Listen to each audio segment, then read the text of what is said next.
Welcome to LSH tutorial. Calcutta ইউনিভার্সিটির ইতিহাস অনার্সের সকল স্টুডেন্টদেরকে এলএসএইচ টিউটোরিয়াল চ্যানেলে ওয়েলকাম জানাই। তোমাদের এই ভিডিওটা ফোর্থ সেমিস্টারের স্টুডেন্টদের জন্য। তোমাদের ফোর্থ সেমিস্টার যে অনার্সের ডিএসসিসি 5 পেপার রয়েছে, এই পেপারে একটি গুরুত্বপূর্ণ 20 মার্কসের অ্যান্সার এই ভিডিওর মাধ্যমে আমি শেয়ার করে দেবো। তোমরা অনেকেই কমেন্টস করে বলছিলে এই প্রশ্নের অ্যান্সারটি শেয়ার করতে, তাই তোমাদের কমেন্টের অনুরোধের ভিত্তিতে এই অ্যান্সারটি আমি তোমাদের মধ্যে আজকে শেয়ার করে দেবো। প্রশ্নটি হচ্ছে, আদি মধ্যযুগের অন্তর্বর্তী সময়ে ভারতীয় সামন্ততন্ত্রের প্রধান বৈশিষ্ট্যগুলি আলোচনা করো।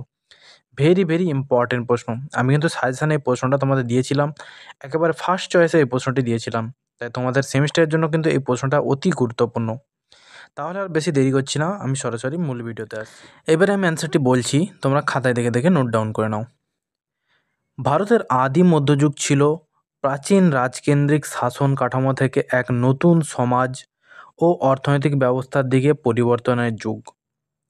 গুপ্ত সাম্রাজ্যের পতনের পর রাজনৈতিক কেন্দ্রগুলো দুর্বল হয়ে পড়ে, ফলে ছোট ছোট রাজ্য, স্থানীয় শাসক ও ভূমিপতিরা নিজেদের ক্ষমতা বাড়াতে শুরু করে।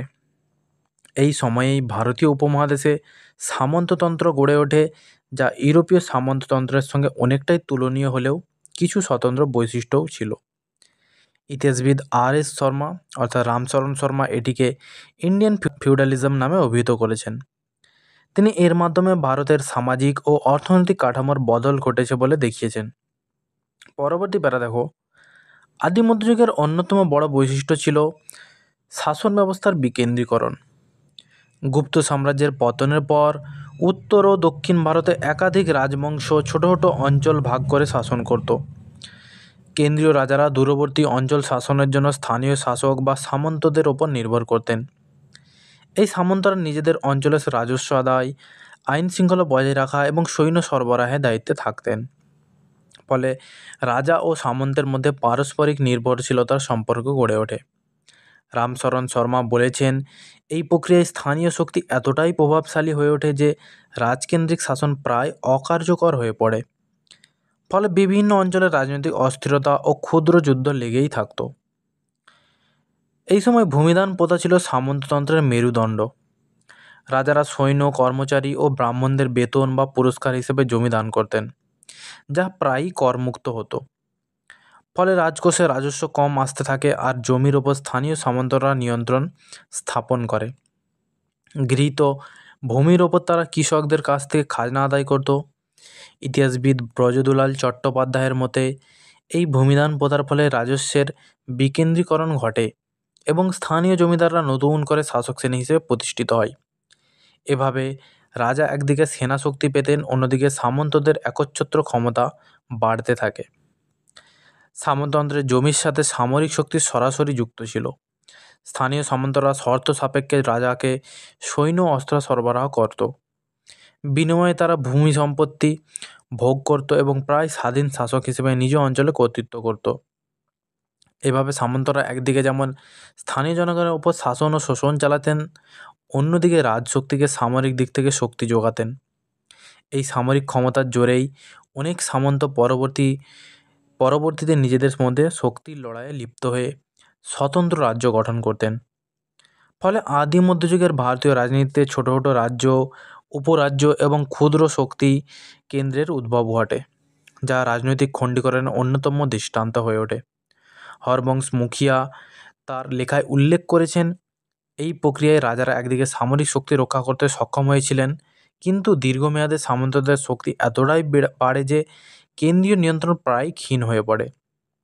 ফলে স্থানীয় সৈন্যবাহিনী গড়ে তোলার পরিবর্তে সামন্তদের ওপর নির্ভরশীলতা তৈরি হয়, যা রাজনীতিকে ক্রমশ অনিশ্চিত করে তোলে। এই সময় গ্রামই ছিল অর্থনীতির মূল ভিত্তি। এক একটি গ্রামে কৃষক, তাঁতি, কোমর, লোহারি, তেলি প্রভৃতি নানা পেশার মানুষ বাস করত, যারা স্থানীয়ভাবে সমস্ত প্রয়োজন মেটাতো। নগর অর্থনীতি ও বহির্বাণিজ্য তুলনামূলকভাবে দুর্বল হয়ে পড়ে। রমিলা থাপার বলেছেন, এই স্বনির্ভর গ্রামীণ কাঠামো সামন্ততান্ত্রিক অর্থনীতিকে টিকিয়ে রাখতে বড় ভূমিকা রাখে। গ্রামের উৎপাদিত পণ্য স্থানীয় সামন্তের কর আকারে উঠে যেত, যা নগর কেন্দ্রের পরিবর্তে স্থানীয় শক্তিকে সমৃদ্ধ করত। সামন্ততন্ত্রে কৃষকেরা ধীরে ধীরে তাদের স্বাধীনতা হারাতে থাকে। কৃষকেরা আর রাজাকে সরাসরি খাজনা দিত না, দিতে হতো স্থানীয় সামন্তকে। ফলে তারা প্রায় ভাগ চাষি বা বর্গাদার হয়ে থাকতো। জমির উৎপাদনের বড় অংশ সামন্তের হাতে চলে যেত। কৃষকেরা মাত্র জীবন ধারণের ন্যূনতম অংশ পেত। আর.এস. শর্মা এই বিষয়ে বলেছেন, এই শোষণমূলক সম্পর্ক ভারতীয় সমাজের শ্রেণীবিন্যাসকে আরও জটিল করে তোলে এবং কৃষক শ্রেণী ক্রমশ নির্ভরশীল হয়ে পড়ে। আদি মধ্যযুগে রাজারা ব্রাহ্মণ ও ধর্মীয় প্রতিষ্ঠানগুলিকে প্রচুর জমি দান করতেন। এই জমি প্রায়শই করমুক্ত হতো। ফলে মঠ ও মন্দিরগুলি এক ধরনের বড় জমিদার হয়ে উঠত। এই ধর্মীয় প্রতিষ্ঠানগুলোর কাছে একসময় শত শত গ্রাম করমুক্ত জমি থাকত। রমিলা থাপার উল্লেখ করেছেন, ধর্মীয় জমিদার শ্রেণী শুধু অর্থনৈতিকভাবে নয়, স্থানীয় রাজনীতিতেও বড় প্রভাব ফেলত। ফলে ধর্মীয় প্রতিষ্ঠান ও সামন্ততন্ত্র হাত ধরাধরি করে এগোতে থাকে। তারপরে দেখো কি রয়েছে, সামন্ততন্ত্রের কেন্দ্রের নিয়ন্ত্রণ দুর্বল থাকায় স্থানীয় সামন্তরা প্রায়ই একে অপরের বিরুদ্ধে ষড়যন্ত্র করত বা বিদ্রোহে জড়িয়ে পড়ত। এক সামন্ত অন্য রাজাকে সমর্থন করে বিদ্রোহ করত, আবার নিজের ক্ষমতা বাড়াতে আশেপাশের সামন্তদের আক্রমণ করত। এর ফলে রাজনৈতিক অস্থিরতা লেগেই থাকত। হরবংশ মুখিয়া দেখিয়েছেন, এই অভ্যন্তরীণ দ্বন্দ্বই মধ্যযুগীয় ভারতের রাজনৈতিক মানচিত্রকে ক্রমাগত পরিবর্তিত করেছে। এছাড়াও সামন্তরা রাজস্ব আদায়ের মাধ্যমে নিজস্ব সেনাবাহিনী ও প্রশাসন চালাতো। ফলে কেন্দ্রীয় রাজকোষ দুর্বল হয়ে পড়ত। কৃষকেরা একদিকে খাজনার ভরে ক্লান্ত, অন্যদিকে প্রাকৃতিক দুর্যোগ বা ফসল নষ্ট হলে তাদের দুঃখ আরও বেড়ে যেত। সামন্তরা নিজেরা করদাতা না হয়ে প্রজার কাছ থেকে বেশি কর আদায় করত। আদি মধ্যযুগে সামন্ততান্ত্রিক ব্যবস্থার আরেকটি গুরুত্বপূর্ণ দিক ছিল কৃষিভিত্তিক উৎপাদনের বিস্তার। যেহেতু সামন্তরা মূলত ভূমির ওপর নির্ভরশীল ছিলেন, তাই তারা নতুন বনভূমি ও অনাবাদি জমিকে আবাদ করতে কৃষকদের উদ্বুদ্ধ করত।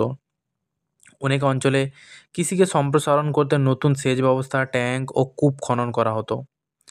বিশেষত দক্ষিণ ভারতের চোল রাজারা এ কাজে অগ্রণী ভূমিকা নিত। ঐতিহাসিকরা দেখিয়েছেন, এই নতুন কৃষি সম্প্রসারণ পদ্ধতিতে রাজা ও সামন্ত উভয়েরই আর্থিক শক্তি বাড়ত। তবে এর ফলে গ্রামের শ্রমজীবী কৃষক পরিবারগুলোর ওপর শ্রমের চাপও বেড়ে যেত। সামন্ততন্ত্রের কেন্দ্রীয় শাসনের বিকল্প হিসাবে স্থানীয় প্রশাসনিক কাঠামো গড়ে ওঠে। বড় সামন্তদের অধীনে ছোট সাব সামন্ত, গ্রাম প্রধান, রাজস্ব আদায়কারী, শুল্ক সংগ্রাহক প্রভৃতি নতুন প্রশাসনিক পদ তৈরি হয়। এই ছোট প্রশাসনিক ইউনিটগুলো স্থানীয় বিচার, শৃঙ্খলা রক্ষা এবং কর আদায়ের দায়িত্ব পালন করত। হরবংশ মুখিয়া তার গবেষণায় বলেছেন, এই প্রশাসনিক বিকেন্দ্রীকরণ ভারতীয় সমাজে স্থানীয় নেতৃত্বের বিকাশ ঘটায়। একদিকে এটি শাসনকে স্থিতিশীল করতে সাহায্য করলেও অন্যদিকে বহু অঞ্চলে একাধিক প্রশাসনিক স্তর শোষণের মাত্রা বাড়িয়ে তোলে। যদিও সামন্ততন্ত্র গ্রামীণ অর্থনীতিকে স্বনির্ভর রাখত, তবু স্থানীয় স্তরে পেশাভিত্তিক বৃত্তির সম্প্রদায়গুলি বিশেষভাবে গুরুত্ব পায়। কামার, কুমোর, তাঁতি, নাপিত, ধোপা প্রভৃতি পেশাজীবী সম্প্রদায় গ্রামে গ্রামে নির্দিষ্ট পেশা অনুযায়ী কাজ করত এবং বিনিময় প্রথার মাধ্যমে কৃষিজ উৎপাদনের সাথে যুক্ত হতো। রামচরণ শর্মা লিখেছেন, এই বৃত্তিমূলক সম্প্রদায়গুলো সামন্ততান্ত্রিক সমাজে এক ধরনের সামাজিক স্থিতি রক্ষা করত, কারণ তারা উৎপাদন ও পরিষেবার অবিচ্ছেদ্য অংশ ছিল। তবে এই পেশাগুলি প্রায়ই বংশানুক্রমিক হতো, ফলে সমাজে বৃত্তিভিত্তিক পেশাগত বিভাজন আরও জোরদার হতো। সামন্ততান্ত্রিক যুগে বহু স্থানীয় শক্তি স্বাধীনভাবে নিজস্ব ভাষা, সাহিত্য ও স্থাপত্যকে পৃষ্ঠপোষকতা দিত। চোল, চের, পাল, রাজপুত সামন্তরা নিজেদের শক্তি ও বৈশিষ্ট্য প্রদর্শনের জন্য মন্দির, স্থাপত্যকলা ও স্থানীয় ভাষার সাহিত্যকে উৎসাহিত করত। ব্রজদলাল চট্টোপাধ্যায়ের মতে, এই স্থানীয় রাজা সামন্তদের পৃষ্ঠপোষকতায় দক্ষিণে তামিল, পশ্চিমে কন্নড়, পূর্ব ভারতে বাংলা ভাষা ও সাহিত্যের বিকাশ ত্বরান্বিত হয়।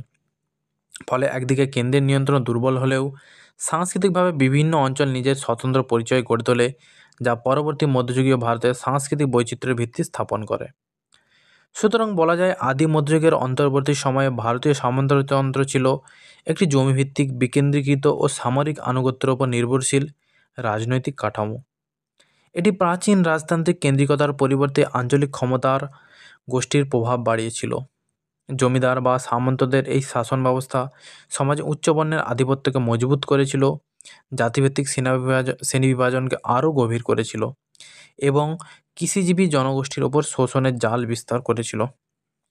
একদিকে কেন্দ্রীয় প্রশাসনের দুর্বলতা, অন্যদিকে স্থানীয় শক্তির বিকাশ আদি মধ্যযুগীয় ভারতের রাজনৈতিক মানচিত্রকে জটিল ও খণ্ডিত করে তোলে। সুতরাং সামন্ততন্ত্র শুধু একটি শাসন কাঠামো নয়, বরং এটি ছিল সেই সময়ের সমাজ ও অর্থনীতিকে প্রভাবিত করা এক বিরাট ঐতিহাসিক শক্তি। এটি পরবর্তী মধ্যযুগীয় ভারতীয় ইতিহাসের ওপর দীর্ঘস্থায়ী ছাপ রেখে যায়। তাহলে আমি তোমাদের সম্পূর্ণ অ্যান্সারটি শেয়ার করে দিয়েছি। তোমরা কিন্তু অবশ্যই খাতায় নোট ডাউন করে এটা প্র্যাকটিস করতে থাকো। পরবর্তী তোমরা কোন ভিডিও চাও অবশ্যই বেশি বেশি কমেন্টস করে জানাও। আমি কিন্তু তোমাদের কমেন্টের রেসপন্সের ভিত্তিতে এই অ্যান্সারগুলি শেয়ার করে থাকি। তাহলে দেখা হচ্ছে তোমাদের সাথে পরবর্তী কোনো ভিডিওতে।